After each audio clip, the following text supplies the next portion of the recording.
Hi, I'm John F. Gately. We interrupt your regularly scheduled bank bailout to bring you the newest crisis out of Ukraine and a potential inadvertent war directly between the United States and Russia. Fighter jet colliding with an unmanned American drone over the Black Sea, causing that drone to crash.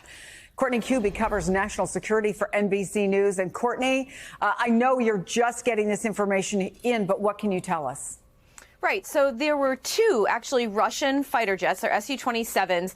They were flying near this MQ-9 Reaper drone. As you said, Chris, that's an unmanned surveillance drone for the U.S. military. It's not an unmanned drone. The proper language is unpersoned drone. The U.S. says that this was over international waters or international airspace in the Black Sea.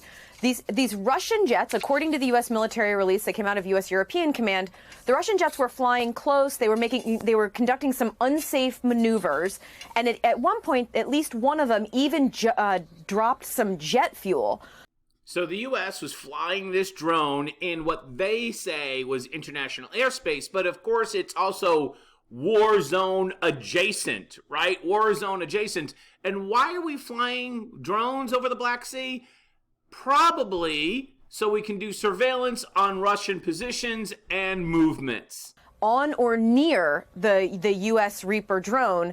And then during the course of what the U.S. military is calling unsafe and unprofessional actions, one of the Russian Su-27 jets clipped the propeller of the U.S. Reaper drone, causing it to nearly crash, according to a statement from the head of U.S. Air Forces in Africa and Europe. And then the U.S. was forced to down that drone in the Black Sea. The U.S. So the Russians didn't crash it directly. We decided to crash it, we being the U.S., because effectively it was inoperable. And they're like, oh, it's not going to make it back to base. Let's put it into the ocean or the Black Sea. Of course, condemning this, saying that it was, again, unsafe and unprofessional. Unsafe and unprofessional? We basically have an active proxy war with Russia right now. The whole thing is unsafe and, professional. It's, oh my God. Just like the one we saw here today. We don't have any word on what happened to the Russian aircraft. Again, they clipped one another, so we don't know if the Russian aircraft was damaged as well in this incident, Chris. And of course, if you raise any questions about why are we there and how is this going to end, well, then you're obviously a pawn of Putin or any other number of names they can call you, because you have to be for the war in Ukraine. In fact, it's been really weird how we have seen, with the Ukrainian conflict, that the Democratic Party, more than anyone else, but a lot of Republicans, but especially the Democratic Party, are pro-war, like our senators here in Massachusetts, Warren and Markey. They're all down for this.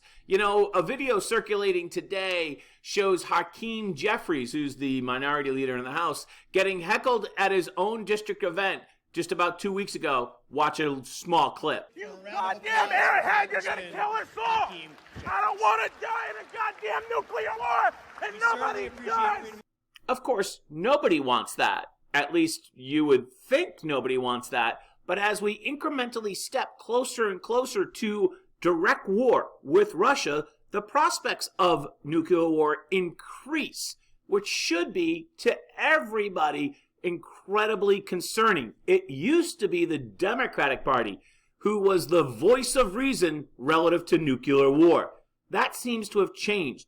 One of the additionally disturbing aspects of that video is the face of Hakeem Jeffries when the camera cuts back to him at the end of the video. He's smiling. Why?